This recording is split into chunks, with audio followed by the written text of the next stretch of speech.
Good morning dear students. BSc final के YouTube channel में आपका स्वागत है। Myself Mukesh Kumar Jahangir. हम लोग बीएससी फाइनल में डिस्कस कर रहे हैं कार्बोहाइड्रेट्स के बारे में। 3 लेक्चर हो चुके हैं। हम लोग जनरल इंट्रोडक्शन ऑफ कार्बोहाइड्रेट पढ़ चुके हैं। ग्लूकोज, फ्रक्टोज, एल्डोज, कीटोज के बारे में हम लोग डिस्कस कर चुके हैं। ऊषा जोन फॉर्मेशन डिस्कस कर चुके हैं। निम्न एल्डोज का उच्च एल्डोज में परिवर्तन हम लोग डिस्कस कर चुके हैं।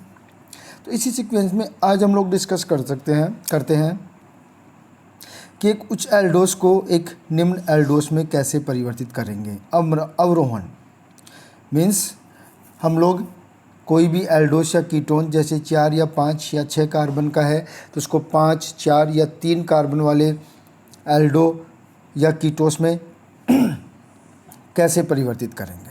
इसके लिए हम लोग 3 मेथड डिस्कस करेंगे। हमारा जो सबसे पहला मेथड है वो है हमारा वोल मेथड। सपोज वोल मेथड में क्या होता है कि हम लोग एक एल्डो हेक्सेज लेते हैं जिसमें 6 कार्बन है। हम लोग सबसे पहले उसकी हाइड्रोक्सिल एमीन से रिएक्शन करवाएंगे बेस की प्रेजेंस में। तो सबसे पहले ऑक्सीम का फॉर्मेशन होगा। क्या बनेगा? ऑक्सीम बनेगा। और जब उस ऑक्सीम की हम लोग एसिटिक एनहाइड्राइड से 100 डिग्री सेंटीग्रेड पे रिएक्शन करवाएंगे, ठीक है, तो यहाँ पे एसिटाइलेशन होकर के इस टाइप का एक कंपाउंड बन जाएगा। ये ध्यान रख लेना थोड़ा सा। क्या बन जाएगा? एसिटाइलेशन हो जाएगा और इस टाइप का कंपाउंड बन जाएगा। यहाँ पे देखो, जहाँ पे भी OH था 1 2 3 4 5, 1 2 3 4 और ये 5 OCOCH3 हो गए हैं। मतलब एक तरह से 5 OH ग्रुप पे एस्टरिफिकेशन रिएक्शन हुई है। ये थोड़ा सा ध्यान रख लेना। इसके बाद क्या होता है, जैसे ही हम लोग जो कंपाउंड हमारा बना है उसका हम लोग यहाँ से फिर सोडियम मिथॉक्साइड से रिएक्शन करवाएंगे तो यहाँ से NaCN बाहर निकल जाएगा। क्या बाहर निकल जाएगा? NaCN बाहर निकल जाएगा और एक कम कार्बन का एल्डो पेंटोस बन जाएगा। अब आप लोग देख सकते हो जो हमारा स्टार्टिंग मटेरियल है वो 6 कार्बन का एल्डो हेक्सेज है और जो हमारा प्रोडक्ट बना इस रिएक्शन के बाद वो हमारा 5 कार्बन का एल्डो पेंटोस है। तो एक कार्बन कम हो गया है। ये ध्यान रख लेना। इस मेथड को हम लोग बोलते हैं वोल मेथड। दूसरा हमारा जो मेथड है वो है रफ मेथड।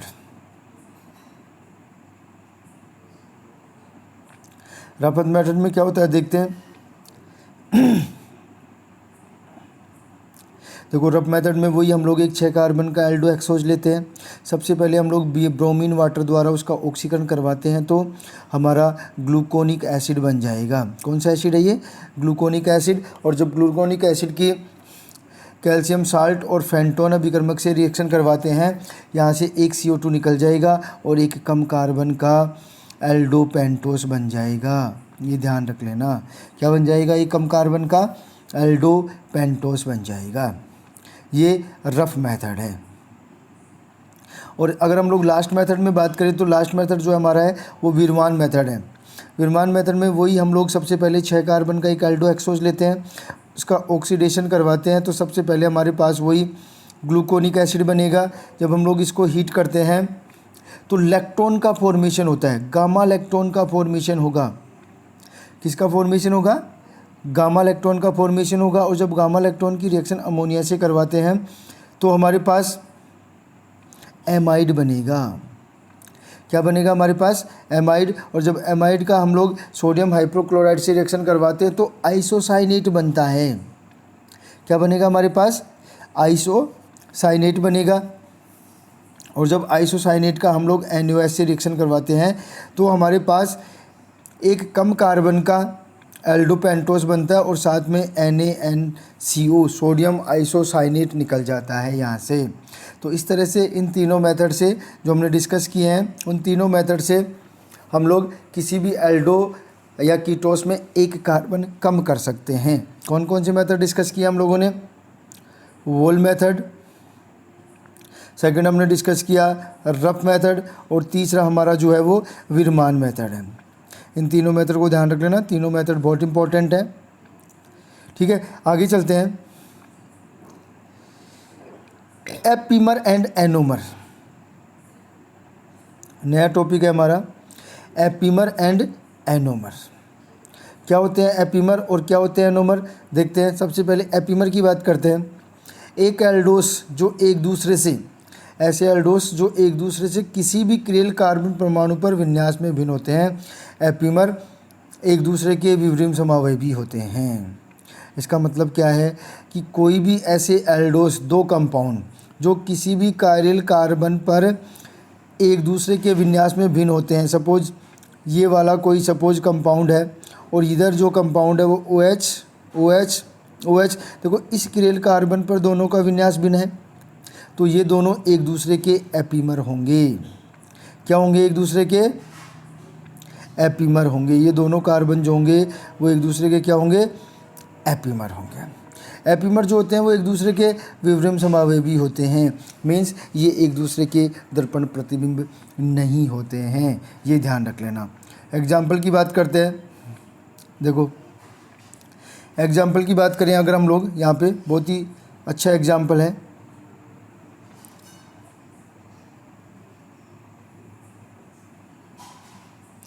देखो एक हम लोग लेते हैं मैनोस, एक लेते हैं ग्लूकोज और एक लेते हैं ग्लैक्टोज।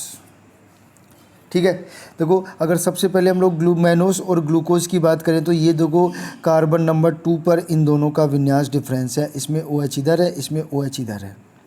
तो ये क्रियल कार्बन था और क्रियल कार्बन का नंबर क्या था कार्बन नंबरिंग में 2, तो दूसरे नंबर पे इनका जो कॉन्फ़िगरेशन है वो डिफरेंस है, विन्यास जो है वो डिफरेंस है, इसलिए ये दोनों एक दूसरे के एपीमर होंगे।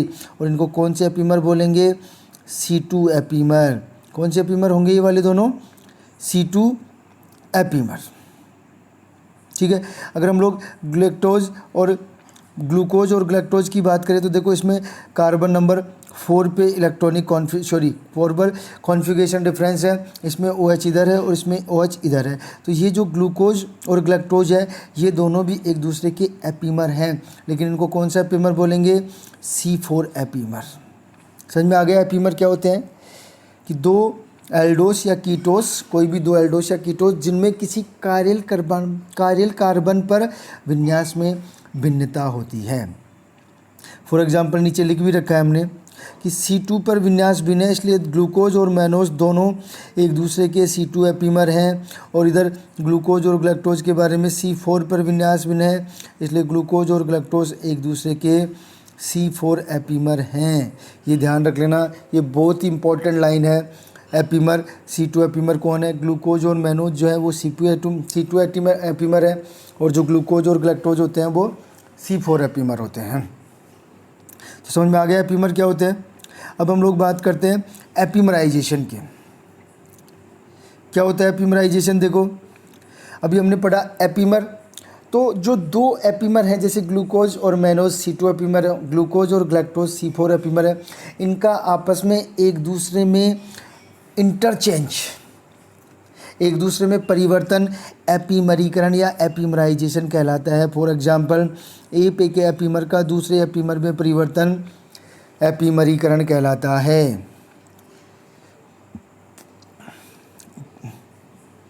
जैसे ग्लूकोज का मैनोस में परिवर्तन, ग्लूकोज का ग्लैक्टोज में परिवर्तन, ये दोनों किसके एग्जाम्पल हैं, एपीमराइजेशन के।